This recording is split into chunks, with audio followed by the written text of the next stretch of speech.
Shocking incident happened, and now we can hear the true story.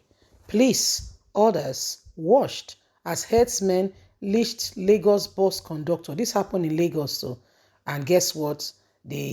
Until they killed him. Eyewitnesses are the ones saying that they were policemen there and they did absolutely nothing. The guy was crying for help and nobody rose up. Not a single person. Please don't forget to give us a thumbs up, like us, share, subscribe. Let's get all the details. Please, orders washed as Fulani herdsmen lynched Lagos bus conductor and killed him.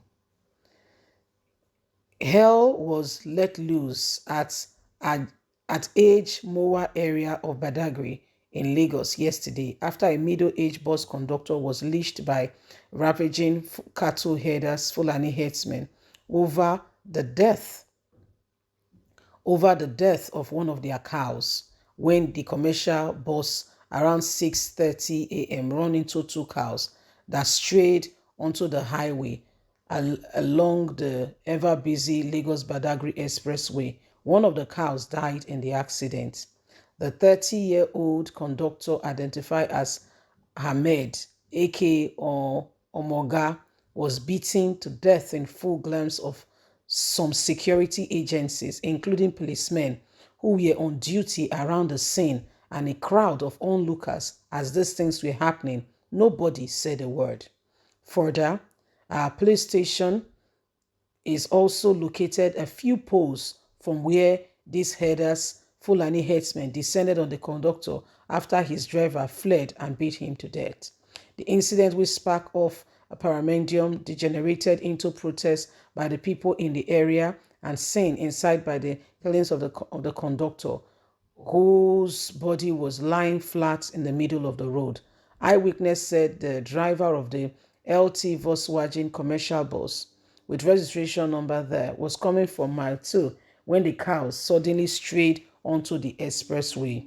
As soon as the accident occurred, the herders in Agbo Media area began to chase the bus. The driver managed to escape unhurt, while the herders caught up with the bus conductor. They beat him till he became unconscious. After that, they left him thinking he was dead, only to punch on him again when he rose and started moving towards Mowe police station, perhaps to seek refuge.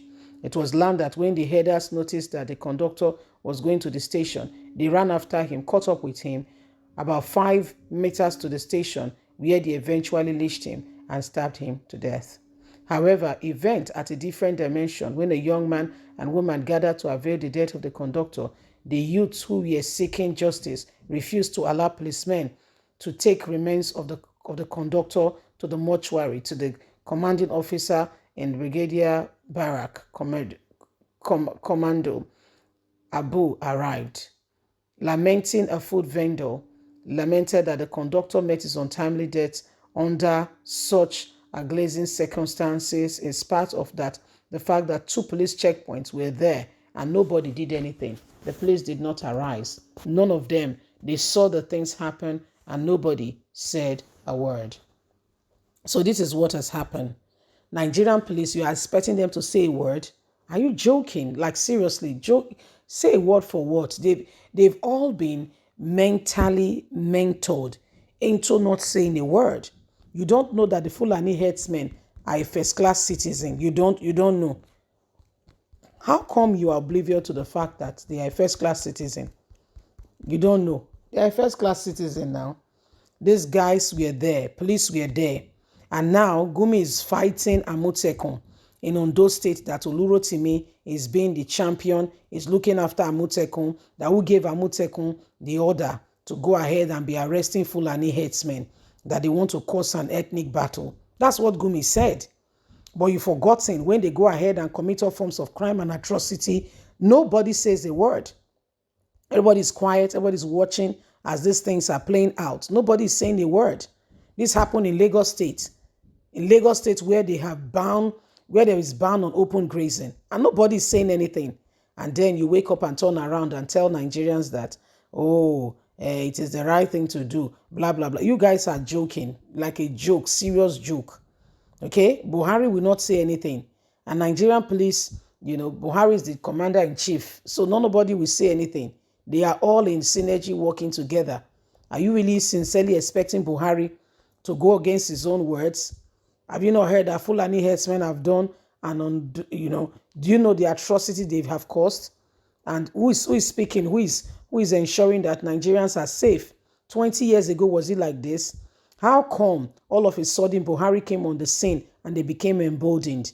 Why? There is a knowing, a knowledge that they now have that their own is on board, and this is their time. You think it's just happening? No, now a child that is misbehaving, when you have a very nasty help, and the help is dealing with the children in no small way. When parents are around, you see the children, bold a little bit. But when the parents are not around, they are like chickens that, they poured water on.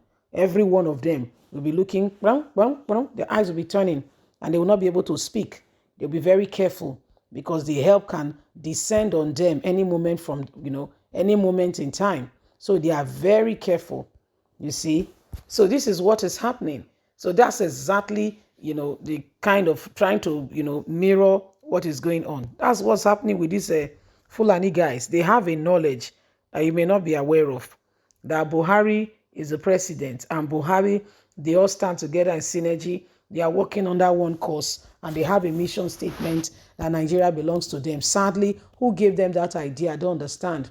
And that's why every one of them will continue to lose, because you cannot confiscate what is not yours. Okay? You can only think you are succeeding, and after a while, it will not stand, because you have done what you should not have. You have gone, you are pressing others to take what rightfully belongs to them. The Fulani herdsmen Menak, how come they are still roaming around after the anti-grazing law has been signed? If it's beyond signing of the laws, and guess what? The governors of each state, okay, in the southern state, are ensuring that, it is really emphasized, probably that young man would have been alive today. This is what is going on. This is what is happening. Nigerians, we need to stand up and defend our truth. Leave us a comment. Don't forget to like us, share, subscribe. God bless. Have a lovely and a fantastic day. Bye for now. Bye.